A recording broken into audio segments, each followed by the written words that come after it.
इसी बीच मेरा चचवा पहुंच गया रूस में। अब बताइए, बेशर्मी की हद होती है कि रूस युद्ध के मुहाने पे खड़ा है और ये जाके 10,000 करोड़ रुपया कर्जा मांग रहा था कि हमारे यहाँ पाइपलाइन बिछाना है, बिछा दीजिए। रूस भगा दिया इसको। जैसे ये कहा कि हमको 10,000 करोड़ रुपया मदद चाहिए, उसी समय रूस ने यूक्रेन पे हमला कर दिया। अब बताइए, कोई गधा भी विद्या, मतलब इतना बड़ा ये प्रधानमंत्री होके गलती किया जितना हमारा कोई विद्यार्थी गलती नहीं करेगा। रूस, देखिए, इसका सबसे ज्यादा जो व्यापार होता है पाकिस्तान का, वो यूरोपीय यूनियन से होता है या अमेरिका से होता है, इन देशों से होता है। इसे आर्थिक मदद में आईएमएफ देती है, वर्ल्ड बैंक देती है, जापान देता है, जो सब अमेरिका के फेवर में है। फिर भी ये अमेरिका के खिलाफ केवल जा रहा है मीटिंग करने के लिए।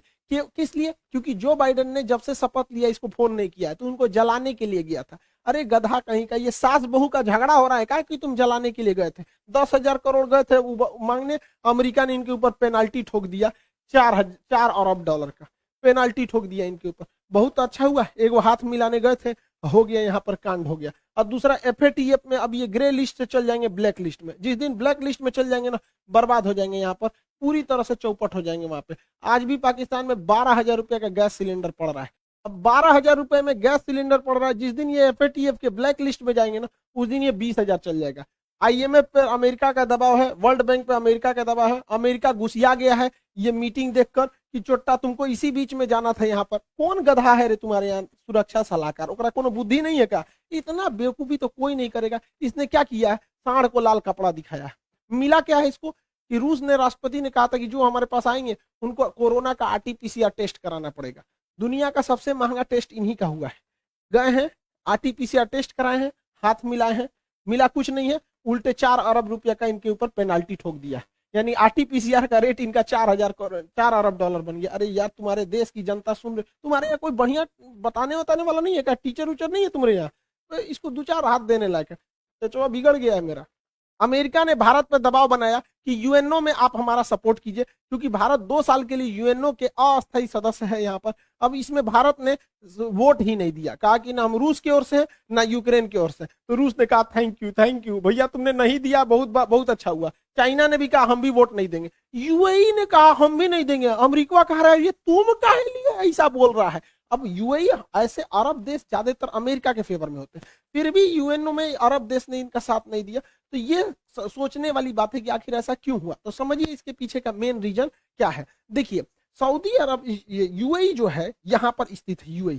यूएई के नीचे यमन है, यमन में हैती विद्रोही है सब, और इन विद्रोहियों को ईरान का साथ प्राप्त है।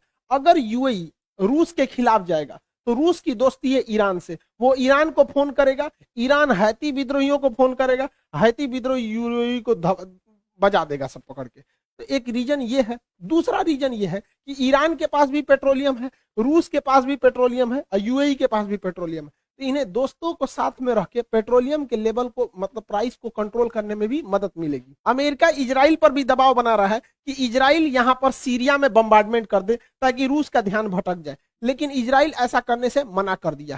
क्यों? क्योंकि सीरिया में S-400 मिसाइल सिस्टम तैनात है, और यहां से अगर इजराइल को आगे बढ़ना होता है तो रूस से परमिशन लेना होता है। और अगर रूस से दुश्मनी लेगा इजराइल अमेरिका के चक्कर में आके, तो रूस इनका भी उपाय कर देगा। सीरिया के बगल में है लेबनान में हिजबुल्लाह नामक आतंकवादी संगठन है।